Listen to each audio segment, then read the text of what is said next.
Welcome to the Big Bets on Campus podcast presented by DraftKings Sportsbook. I'm Mike Calabrese, joined by Josh Nunn, aka Duck, and Christian Odjakjian for some midweek college basketball action. We're going to give you out picks for Thursday, Friday, and Saturday coming up. These are some look-ahead lines, so we're going to try to give you a bit of a range for the games that we're betting, the numbers that we're hoping to get from sportsbooks once they open.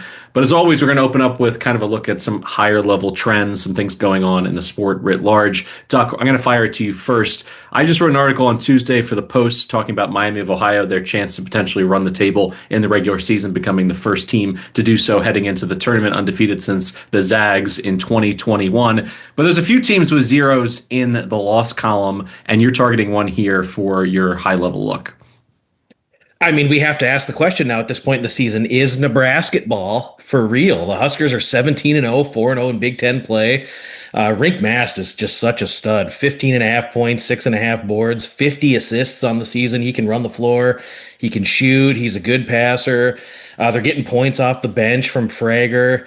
Even Sam Hoiberg has elevated his level of play this season to be down 16 in the second half against Indiana. And the intestinal fortitude that this group showed to come back and win, scoring 53 in the second half. Just a really buttoned up unit, top 30 per KenPom in offensive and defensive efficiency. Just excellent defensive team. They don't send you to the line. They force turnovers. They prevent offensive boards. Again, just a really buttoned up defensive unit. Ken has these guys losing 3 games the rest of the way, Michigan, Purdue, and Iowa, but he projects 8 of their games to be within a 5-point margin, so closer games. So I've got a couple questions for you guys. With 14 games left in the season, how many games is Nebraska going to lose, and where do they end up on the seed line? Let's set the over-under at 5.5 on the seed line. I'm interested to hear from you guys. I think they'll definitely be a top 4 seed. I would expect them to be a 3 or a 4 seed. There's a reason that with the resume they have, like with wins against Michigan State, Illinois, and a bunch of other solid wins, that they're only 15th in KenPom, and it's because like they're really, really good, but they're a tier below these like elite teams, but there's at least 10 of, maybe 12 if you want to include like a BYU or Florida if Florida's back. So like I think Nebraska likely ends up as a 4. I mean, there could be some unforeseen, tricky waters in Big Ten play, but I'm looking at their schedule like when they play Illinois at home, I know they already beat Illinois at Illinois. Like that's a tough one, but like if they beat Michigan or Purdue or something like this could be a 2 seed. But I don't know if they can beat. I mean, it's hard to doubt them. Like you said, like they're so good on both ends, and they've won in different ways, and they've won on the road, and they've been resilient. They've won low-scoring games. They've won high-scoring games. It's a really good team. Just the top of the sport is so good this year that it's hard for me to actually be like, this is a top 8 team. This is a legit title contender. Yeah, in terms of the committee, they're made of human beings. There's not consistency year to year where they always treat non-conference momentum, how you play in your conference tournament. They don't always treat it exactly the same. So say they end up losing 3 games in the regular season, but they lose in the first round of the Big Ten tournament. Like, does the committee say to themselves, see, they were always kind of a fraud throughout the year? Did they give them the same treatment as if they were a Michigan State, doing the same thing and saying, all right, it's Izzo, it's all the success in the regular season, we're going to look beyond, an early flame out in the conference tournament? I'm skeptical that they do that, given the fact that Nebraska has no hardwood history. That being said, I want to, pivot and throw this question back to you, Duck. Any interest in Northwestern to be the first one to hand them an L on Saturday? I don't know if I have interest in necessarily calling for that, but they've got some tricky games. Going to the barn in Minnesota is going to be really pretty difficult. Michigan on the road is tough.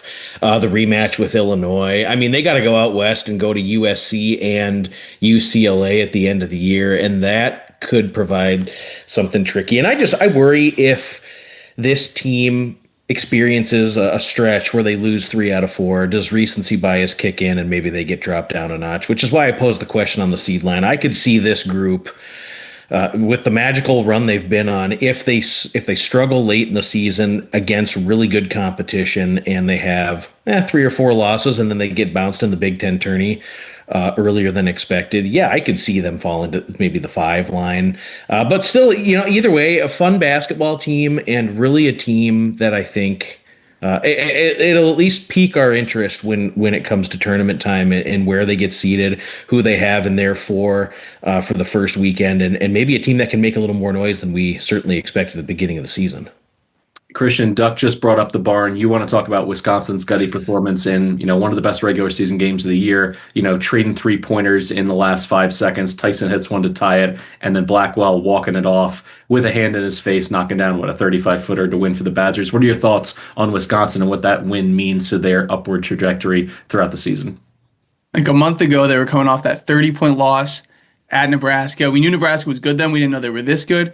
And then, in Milwaukee playing Villanova, losing in overtime, and Nolan Winters crying post game. And this team's 7-4. They haven't looked particularly good. They haven't beaten any of the good teams in their schedule to this point.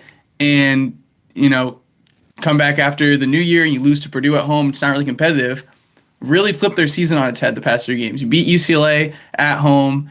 That Michigan game was unreal for a bunch of reasons, but to get 26 out of Blackwell, 22 out of Boyd, and then for Bielausis to come in, hit 5 threes, that was supposed to be Austin Rapp. Austin Rapp coming over from Portland was supposed to be one of the best transfer portal ads. It seems like a perfect fit in this Wisconsin offense, and he's been hurt, and when he's been healthy, he hasn't been good. And Nolan Winter himself hits 3 threes, 8 threes combined from your bigs to be able to bring Mara and these Michigan bigs away from the rim and spread them out. 15 threes as a team. That was just unbelievable. And then to follow that up, you have a trap game at Minnesota, and as you said, Mike, the John Blackwell just knocking down that 3 was unbelievable. So shout out the Badgers for flipping their season on its head this past 3-game stretch and starting to put together a tournament resume. We'll see how they fare the best of Big Ten play, but definitely looking much better. And that's the type of emotional momentum that can really make a team believe. I thought it was stunning how they went on the road in a spot where Michigan should have been wide-eyed. Michigan played a stinker the game before against Penn State, almost lost.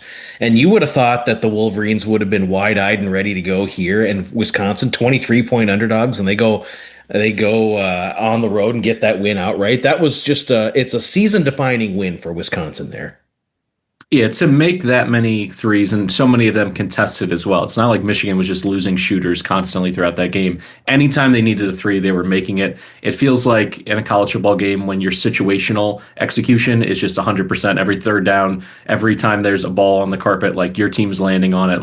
Those 50-50 situations, Wisconsin, it was more like 95-5 against Michigan. But it is important to mention that it wasn't just this is a great win. No matter what happens the rest of the season, we can hang our hat on this upset. They continue to ride the momentum, and I think in terms of their scoring spread and who can lead them on a given night, they have so much more upside in just really 2 weeks' time. As Christian was saying, they turned around the entire narrative on their season, and now all of a sudden you have to start taking them seriously, not just in the Big Ten, but obviously as a tournament team later. They kind of have that formula of being able to knock down so many threes and being multiple offensively that kind of lends itself to deeper runs that kind of come out of nowhere. My trend that I want to talk about that's very frustrating both as a fan and certainly as a gambler, can we figure out who's playing and when guys are coming back from injury? This isn't CYO basketball where you could say they're just kids. He has the flu or I pulled hamstring. Who knows? It's they're all getting paid millions of dollars. The coaches are getting paid millions of dollars. The TV rights to cover these, power conference games are massive. Mikel Brown Jr., what's going on with his lower back? He was listed as questionable, then he's out for multiple games, no update. They're cagey with the media about it. That's ridiculous because obviously it has a huge impact on Louisville. I mean, they're I saw this on Twitter, someone tweeted out, I think the analogy's apt. They're like a Ferrari offensively without their steering wheel if they don't have Brown Jr. in that lineup. And because of that, I learned my lesson. I got some bad intel. I thought he was going to play against Boston College. He doesn't. Then I figure out that he's not going to play. He's officially listed as out at least 24 hours ahead of time against Virginia. They're a fade team for me the rest of the way without Brown Jr. in that lineup. But they're not the only culprit. Obviously the Peterson drama in Lawrence has been ongoing throughout the entire season. I would just love to see some of these leagues show some backbone and say you have to be extremely descriptive with what's going on with some of these players. And some coaches even have the gall to hide behind, it's a personal medical issue. It's bullshit, all right? When you're getting paid this much money, you should be at the same threshold as professionals. In some of these cases, these guys are making more money than their pro counterparts. So it's just something that frustrates me, throughout the season. It's very difficult to cap, looking at projected lines to begin with, but then also knowing that we're going to get very little intel, even leading up a couple hours before the game, is just too much for me. All right, before we get into our best bets for Thursday, Friday, and Saturday, if there's any rants that you're steaming on here, I know, Duck, we've talked about the Miami, Ohio Redhawks. I've written about them. What is your angle, and why do you think they're not getting enough respect this season? Well, I mean, it's the league they play in. They're a mid-major. Why are they not ranked? There's 4 undefeated teams left in college basketball: Nebraska, Arizona, Vandy, and Miami of Ohio. And you look at the Redhawks, 3 consecutive double-digit league wins, just destroyed Central Michigan by 39 on Tuesday. Ken has them winning the rest of their games and finishing the league schedule undefeated. It's a fun style of basketball. We talked about this last week. 4 or 5 legitimate scores, shooters galore, great passing team. They cut to the hoop well. They run the open court well. I mean, Peter Suter, Brent Byers, bench guys. I mean, it's just a well-oiled group. It's going to be a real fun group. Some bracketology groups have them as an 11, which is really teetering on at-large territory for Miami of Ohio. So it'll be a real fun group to keep an eye on the rest of the way.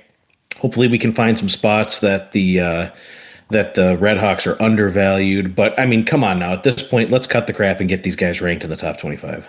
As I mentioned in my Tuesday article, also available in the Action Network app, their road schedule the rest of the way, the average KenPom rating 187th. So I still see out there in the market 10-1 for them to have a perfect regular season. Yes, they're going to have to get over the hump against Kent State and against a Bowling Green team that anytime Campbell goes off, they're certainly going to be in a position to win if he drops 30 points.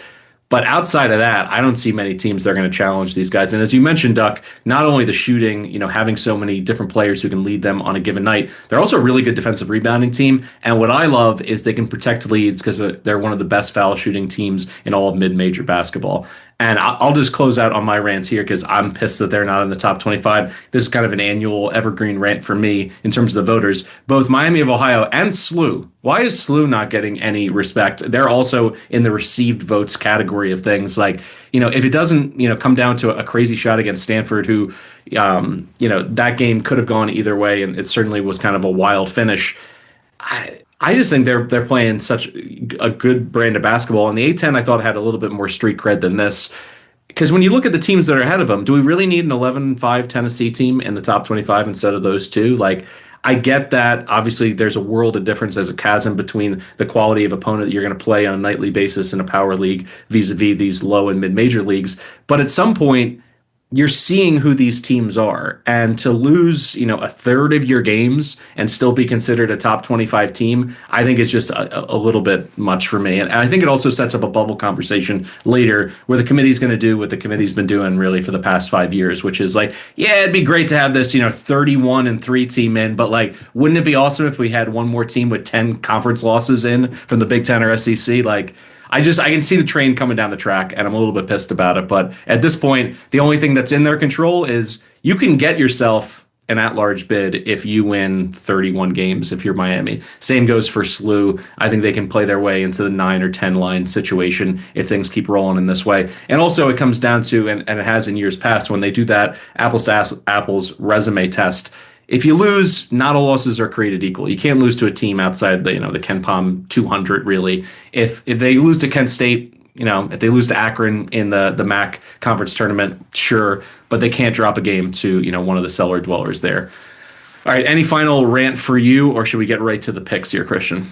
Well, I wanted to add on about the AP poll. Like, I'm totally with you guys. Like, rank Miami and St. Louis, because if the argument against ranking them is like, oh, well, on a neutral, Tennessee would be favored. Like, yeah, no crap. That's why the AP poll ranking isn't the top 25 on KenPom or the top 25 teams with the best odds to win the title.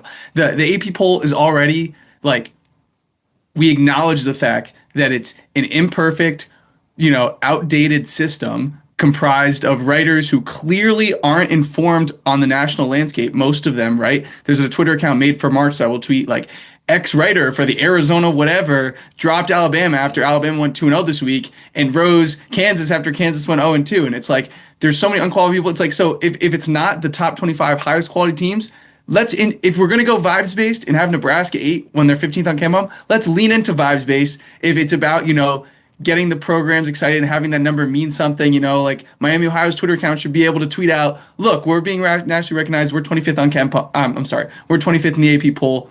You know what I'm saying? If you're gonna not have it be an exact science, then lean into that and put Miami and St. Louis in the rankings. That's how I feel about them. I think you could do made for TV congressional hearings, bring out the worst AP voter every month, and then just have them in front of a firing squad of people asking them questions, just like you were saying, because it happens every single year, and it's clear that either they're not paying attention or they're having someone else fill out their ballot for them, which has happened for years in the coaches poll. So yeah, it is really frustrating. To your point, which is we have all the analytics. Basically, college basketball, I would argue, is in the best place from a collective community analytics perspective of any sport, where it's like when you start to go through the aggregate, you know, Mia and Torvik and KenPom and all these things, like we can pretty much slot these within 2 or 3 spots where almost everybody's happy. But instead we're just like, it's all vibes, it's all feels. It's, oh, you know, my granddaughter went to St. Louis, so I'm going to throw them a bone and put them in top 25. Like that's where we are right now. Well, and think about what this is going to do in the middle of March as we come towards Selection Sunday. You're going to get UCLA, Ohio State, Mississippi State in the field, and it's going to come at the expense of really good mid-major basketball teams that are going to get left out. Santa Clara could likely get left out. New Mexico or Nevada may, or both may get left out. You got the Big West. You got UC Irvine, Hawaii, UC San Diego. Well, 2 of those teams are going to get left out. The A10, you could make a case. The A10 should be a 3-bid league. You're going to get 1 team from the A10 that's likely in. It's you're going to get these teams, like you said, a team in the ACC or the Big Ten that's 7 and 11 in league play, and they're going to get in as a 9. And we're going to have a lot of teams sitting at home or going to the NIT that are really fun, deserving basketball teams. A trend that's continued to kind of go in this direction for the last 10 years. Speaking of the A10, Dayton, to complete my rants, like half their team's injured. Can we get any updates on their front court? Like this team's impossible to bet on at this point. I think they just finished a game. They went with an 8-man rotation. They won, but I don't think you can really trust the Flyers laying points until they're back to 100%. And certainly, you know, their bigs are so integral to what they want to do defensively. So if anyone's out there, if there's a mid-major account, if somebody's following the Flyers, hit me up in my DMs. I would love to know exactly where they're at. All right. Before we get into some actual bets, let's toss it over to Stuckey for a word from our sponsor, DraftKings. Big Bets on Campus podcast is sponsored by DraftKings Sportsbook. And in partnership with DraftKings, our listeners get a great new offer. Right now, new customers can bet $5 and get $300 back in bonus bets if your bet wins. Love the thrill of live betting? DraftKings has got you covered. Bet live on star player props and in-progress games right as they happen. To get started, use promo code BBOC when signing up at DraftKings. That's code BBOC when signing up with DraftKings for $300 back in bonus bets if your bet wins. The crown is yours. Thanks, Duck. Don't miss out on our best bets by signing up for Action Pro. Action Pro lets users get real-time alerts as soon as experts like Stuckey, Duck, myself, Christian, everyone else in the app that you follow, you're going to get the best bets at the best numbers as soon as they're logged. You'll get real-time money percentages as well to see where the smart money is flowing, and access to our NFL player prop projections powered by Sean Kerner and his predictive analytics team. Dr. Nick also coming in with his college basketball props, which have been an absolute ATM in the past 4 years. You never want to miss it when he puts that out there because he is a market mover. So you're going to want to take advantage of all of this with Action Pro. Just go to actionnetwork.com/pro to get started and use promo code POD20 for $20 off an annual subscription. That's promo code POD20 to get $20 off Action Network Pro. Go to actionnetwork.com/pro to get started. On to the reason why you're here listening, which of course is our best bets. We're going to go through Thursday slate, Friday and Saturday. Going to give you look ahead lines, projections from Torvik, from Evan Mia, trying to give you the best range that we can. But we're going to go rapid fire style. We're going to start with Duck. Hit me up with your favorite pick. Let's see. It looks like you got something on. Wait, yeah, you have a pick on Thursday at a Conference USA, another natural rivalry between UTEP and Delaware. Yeah, and I'm going to look under, projected about 132, but really good to about 128. UTEP on the road has been just atrocious offensively.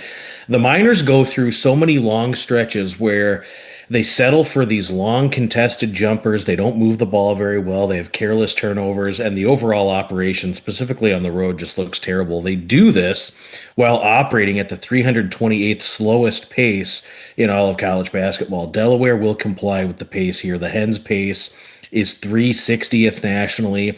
These guys were able to slow down Sam Houston and Kennesaw State in recent games. This is a game that may not break 60 total possessions, and with the projected amount of turnovers forced, empty possessions, and just routine shooting, I think this is one where you're going to want to bet under. UTEP's defense is actually pretty good at forcing turnovers, and Delaware has had a problem at times this year with hanging onto the ball. I think we could see more empty possessions here than expected, and this is going to be really, really gross basketball. First 1 to 60 might win this game. The Duck, real quick. Martin Inglesby, the head coach for Delaware, longtime assistant under Bray at Notre Dame, but this could be the fourth straight year with fewer wins than the year prior. Do you think it's time for Delaware to get a new coach in here in Newark? And if so, how would you evaluate this job? I know in terms of its overall difficulty historically, this hasn't been a program that's been to the big dance all that often. But geographically, you would think being in, the I-95 corridor, you have access to, major cities like Philadelphia. You can go down to D.C. to recruit. Certainly, Jersey has a ton of really good players, even if you're getting the third and fourth tier players from some of these areas. What do you think about the job in general, leading the Blue Hens? Just a tough, they're in a good geographic location, but I think they get overlooked by recruits where they have so many other options to go to other places, a ton of schools in New York City or Philadelphia area or just a little bit farther south, and you get into some nicer weather. It's just a tough place, and it's been tough now for several years. I'm not necessarily willing to say that they're at that point where it's time to go in a different direction, but it's just one of those tricky jobs in college hoops to try to recruit and sustain building a consistent winning program. And now with the landscape in college basketball where it's at, you're not building anything. Nobody has the patience to build anything you want to win now. So with some of the opponents they play consistently in Conference USA and with Liberty kind of having the chokehold on that league, it's just really, really tough for Delaware. They're pretty up against it here. All right, we're going to stick on Thursday. I like Hawaii laying 7. I'll go up to 8 playing at Cal Poly. This is just the 4th road trip of the season for the Bows. They're 2-1 against the spread on the main line on those trips. They nearly upset Oregon if they don't allow an offensive rebound and put back on the final possession. The narrative's probably different with a win over the Ducks on their resume. I don't think that they'd be sneaking into that Cinderella conversation, but because they did drop at 60-59, I think they're still flying under the radar a bit. What they do have is an elite defense, and that travels. They're second nationally in effective field goal percentage defense. Johnson, Ruliadef, and Nemisha are just some really good bigs, and it's rare to have that kind of depth in your front court. For a program out of the Big West, it gives them rebounding, it gives them rim protection. Cal Poly, by the way, not very good on the glass and incredibly 3-point dependent. You can see that in their shooting stats. They're 314th in shooting percentage, but 219th in shooting efficiency. So they're reliant on those 3 balls falling and kind of making the math work for them. And then there's Hamad Musa, who is arguably the best scorer in that league. He's averaging 27.2 points per game across his last 5 on 17 shot attempts per game. They're 3-1-1 against the spread in that stretch. But full stop, I trust Aran Ganat to be able to, make life harder on Musa in this game. He's got Dre Bullock, who according to Evan Mia is the 3rd best defender in the Big West. He's bouncy, he's athletic, he's 6'6", he's long. I think he's going to be a nuisance for Musa in this game. And if this guy doesn't go for 25 points, I think Cal Poly is drawn dead even on their home floor. Evan Mia, by the way, would list this one as one of the bets. Not quite a best bet, but certainly a bet that he's leaning on Hawaii if it's closer to 6. So make sure to get the best number on the open there. I'm also going to throw out Hofstra on Thursday night, laying 7 at Stony Brook, one of the shortest road trips in mid to low major basketball, less than an hour driving off to the North Shore of Long Island to take on the Seawolves. This Seawolf team, they're in a tailspin. They've lost 6 of 7 straight up and against the spread. Those losses by an average of 13 points per game. Hofstra, meanwhile, 8 straight wins, just cracked the Ken Pom top 100. Cruz Davis is one of the best offensive engines in this entire sport, averaging nearly 22 and 5 on 44% shooting from 3-point range. I think Geno Ford, we just talked about Delaware. I think Geno Ford is going to be searching for a job here. Nothing seems to be working at Stony Brook for him right now. They want to win games with their defense, but this team just flat out cannot shoot. So I would lay up to 9 in this spot. I'm hoping to get 7. But, the Flying Dutchman, I think, get it done here. Now, Christian, you got a bunch of games on Saturday that you're looking at. Talk me through Washington against Michigan State. Washington, one of the best offseason hauls in the country. We just haven't seen him at full strength yet. So Des Claude missed last game for personal reasons. There were rumors whether that had to do with missing a practice or something like that. But Wesley Yates is trending to be back, might play tonight as we're recording this Wednesday against Michigan. And then Jacob Ognisevich, I think I'm saying that right, was the ASUN Player of the Year at Lipscomb. He hasn't made his season debut yet. He could be back tonight, should be back Saturday. So just getting this team at full strength. They've got a lot of positional size, having Steinbach and Kepning on the interior. Not many teams can match Michigan State's physicality and size there. And if Washington, gets punched in the mouth by Michigan tonight, we might get a bit more of a discount on this. We could be getting 6 or 7 points potentially. But I would play this to 4 or 5. I think Washington could win this game outright. Michigan State, obviously really good. Second best defense in the country, top 10 in offense and defensive rebounding rate. They pummel teams that they can bully, right? And I just don't think, I think Washington has the physicality, the positional size, and the depth when they have everyone to not get knocked around like that. And on their home court, Michigan State coming out west, I think that's a spot where I'd like to kind of buy low on Washington, who's 49th on KenPom right now, but I think this is a top 25 most talented roster. I'm not saying they're a top 25 good team, but they're a team that can definitely pull off a win when being counted out. So eyes on Washington. Steinbach coming in from Würzburg, Germany. I drafted him in my college fantasy league and was really disappointed to find out that it wasn't Hans, it was Hannes, because I wanted to throw around a lot of Hans, Booby, you're my White Knight gifts from Die Hard whenever he was playing his brains out. And he's been somebody who's dominated certainly smaller teams on the low block and on the glass this season, but I do think it gives them a puncher's chance not to get bullied against some of these stronger, teams out of the Big Ten. And I agree in terms of them playing with a full deck. They're a team that I believe power rankings will lag behind and spreads will also lag behind, because when they have their full, accompaniment of weapons, the ball is going to move differently. Usage is going to change a little bit, and I think their offensive upside is going to be higher. Duck, any thoughts on the Huskies out of the Pacific Northwest? It'll look like a far different operation than the team that struggled to put away Southern earlier in the season. And we've talked about this quite extensively in college football, where the travel across the country can be just such a part of the handicap. And it is a tricky spot here. And yeah, I think this could be one of those spots where at the end of this one, after it plays out, you're going to have wanted to be on the side of Washington. I think this is a good spot for them. All right, let's rewind, go back in time to Friday. We talked about the Dayton Flyers potentially getting healthy. We'll see who's available in this game. You don't think it really matters. You're laying the big number on Friday night. Well, I mean, if you just look at Loyola, they got boat raced in their last road game against George Washington, losing by 35. This team can't shoot the ball very effectively, and their defense is just atrocious. Loyola's been dealing with significant injuries to many of their key players. Justin Moore missed against Davidson, tried to come back, played just 8 minutes against GW, missed again against George Mason, and it's just not good if he's not going to give it a go. KD Dotson has missed the last 2 games with injury. Xavier's Amos has scored a ton of points over the years in his career in college basketball and was expected to be a key player for the Ramblers this season, has only played in 5 games for Loyola Chicago. There's just very little continuity. You look at Dayton, they've won 4 in a row and 6 out of their last 7, and they've had some injuries in the front court, but since going to a smaller lineup deployed over the last 4 games, has given Dayton more opportunities to provide some on-ball pressure, force more turnovers, run out in space, and I think that is going to really be something they'll be able to exploit from Loyola Chicago, who really struggles to protect the basketball. This should be a bloodbath on Friday night. All right, let's head back to Saturday for your next pick, Christian.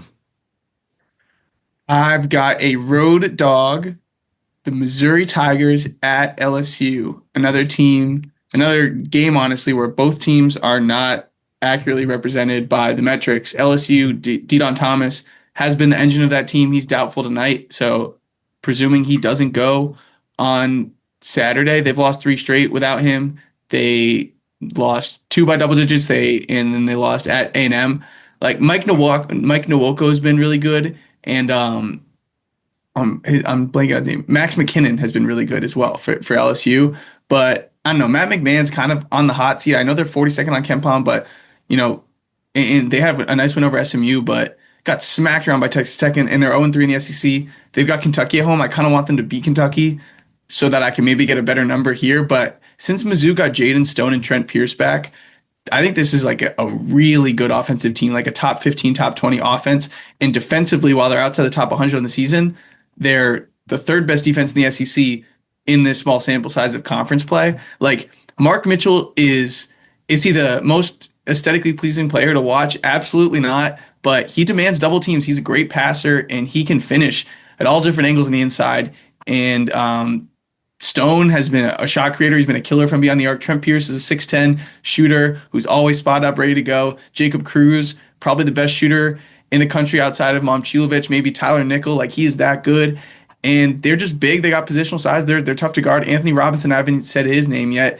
He's averaging over 2 steals a game, and still waiting for a little bit more offensive development out of him, but he's still a really good player.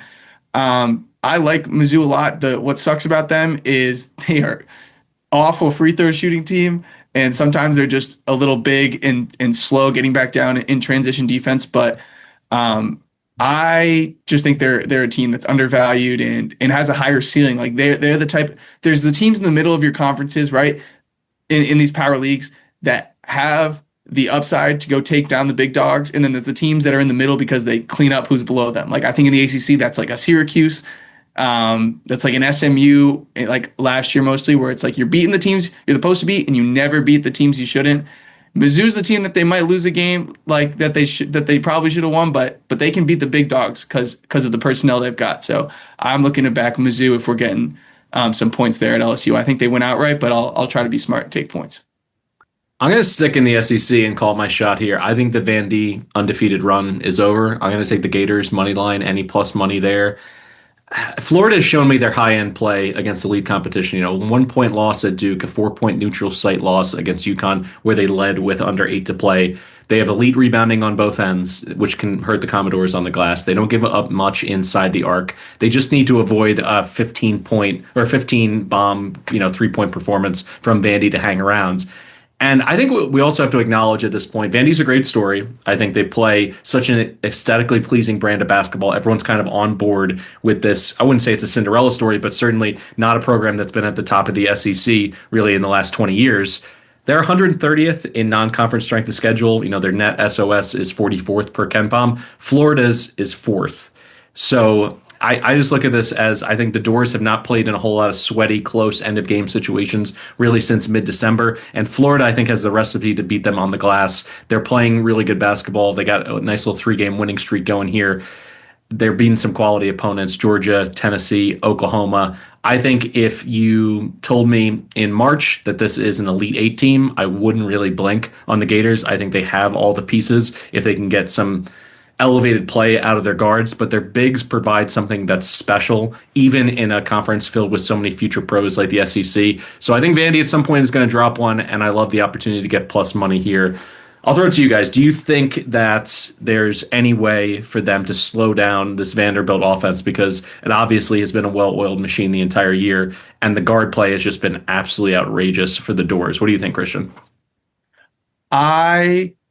A sneaky loss that Vanderbilt had was Frankie Collins, because he is an absolute menace defensively, and he allowed having him, Miles, and Tanner. You always had 2 of them on the court, and you can bring down their minutes a bit to like 32 versus 36 minutes a game, and just apply so much ball pressure. And those 3 are just elite at that.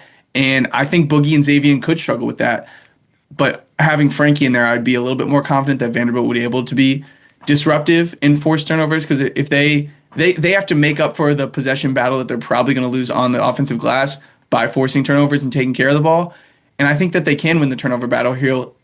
The turnover battle here still. It really comes down to, can McLaughlin, Washington, and Okereke, can they get out rebounded by less than 10? And honestly, I think they can. This is definitely a tough spot. I totally think it's a great buy spot on Florida, but I've been a big Vandy guy since the beginning of the season, and although this is the first elite rebounding team they faced, like they've really answered the call against everyone, and I don't think they're as outmatched against Florida as some people might want to believe. Duck, where do you come down on this?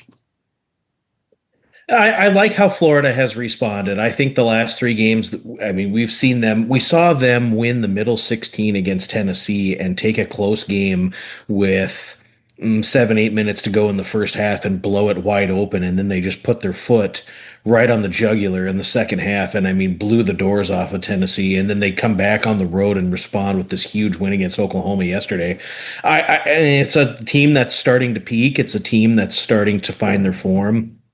They look better and better every game that they play over the last, I don't know, month or so. So, yeah, probably a spot. I had a spot circled for Vandy. Their big prove it spot, in my opinion, was when they hosted Alabama on January 7th. And that was one that they were able to eke out a 96-90 win. Thought they played, let's call it B plus basketball. I don't know, kind of an interesting spot here. I think, we'll learn a lot about both teams going forward the rest of the way this season based on how this one plays out. I don't think it's the end all be all for either team, but yeah, I don't want to fade Florida right now for sure. All right, you're looking at. Sorry, go ahead, Christian. Sorry, just one quick note. Boogie and Xavier's 3-point woes have not been the reason why things have gone on board. They were 1 for 11 combined. Chinyelo has been a freaking monster. Condon playmaking has been really good. 6 assists last game. Obviously, Howe is the best player on this team. And then Boogie just being a little more aggressive, attacking the basket and pushing pace. That's been the key. There's still a whole nother level of ceiling if those two decide they want to start making threes too. Yeah, when you talk about Boogie and Lee in the backcourt, I think it's just a common struggle for any of these power conference teams that have lots of new pieces and new ball handlers. Like, it takes time for people to really carve out their role and also feel confident and aggressive. And Boogie's one of those guys that the better he feels in terms of when it's time for him to drive, when it's time for him to be a facilitator, the higher the ceiling goes for that offense. Because in terms of consistency, I know what I'm always going to get in terms of them crashing the offensive glass and getting those extra possessions. It really comes down to guard play. As you were saying, if they keep the rebounding differential within 10, then it's probably a good night for Vandy. I also look at it as you can't absolutely get outplayed at the guard versus guard matchup in this game and just have Vandy do what they've really done for the entirety of the season, which is a pick your poison situation, and they're just killing people on the perimeter. So it's a game I'm going to look forward to watching. Regardless of what number I get, I'm locking it in on Florida. I still think that they're a bit undervalued at this point in the season because of the win-loss standings. All right, Duck, you have one more play to get into here from a power conference laying a big number on Saturday.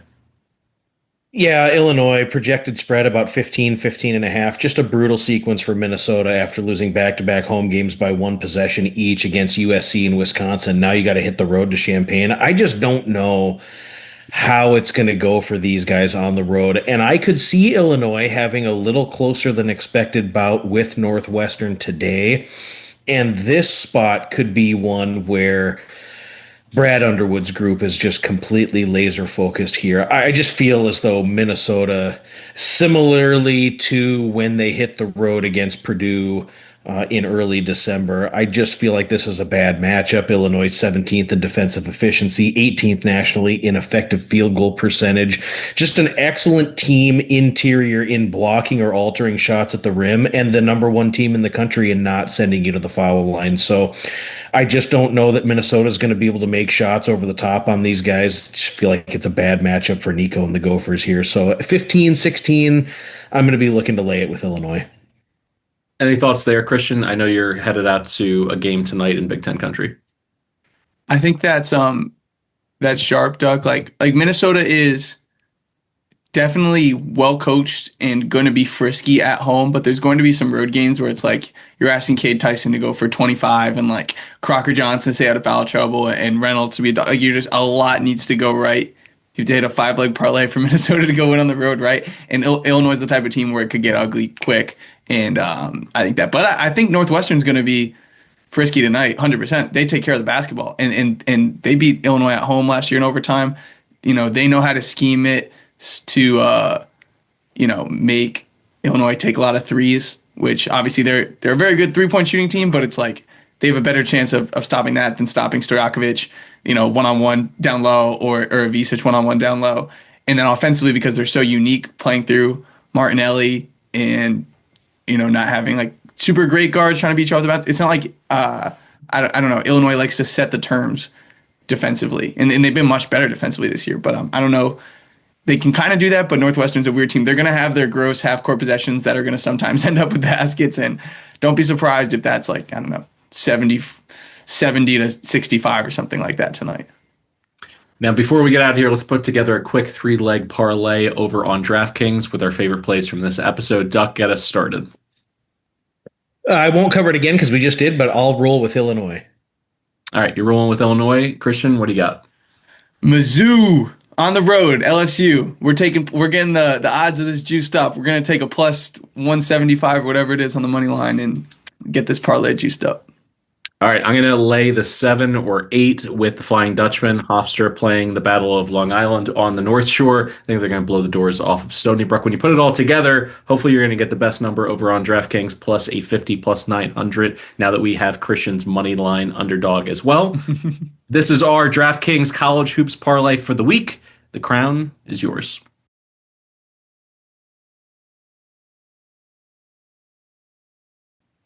That'll do it for today's episode of the Big Bets on Campus podcast presented by DraftKings. My thanks to Duck and Christian for joining me. Be sure to subscribe to the podcast and don't miss anything on our YouTube feed as well. So go over there and subscribe, drop us a like, and a 5-star rating and review would be phenomenal. The next one that mentions Christian, Duck, and myself, we're going to go ahead and give a $10 future ticket. Anything you want, Wooden, Final Four, National Championship, get you involved. We want everybody to get to the window this season. That's it for the episode. Thanks, as always, for tuning in, and best of luck with all your bets.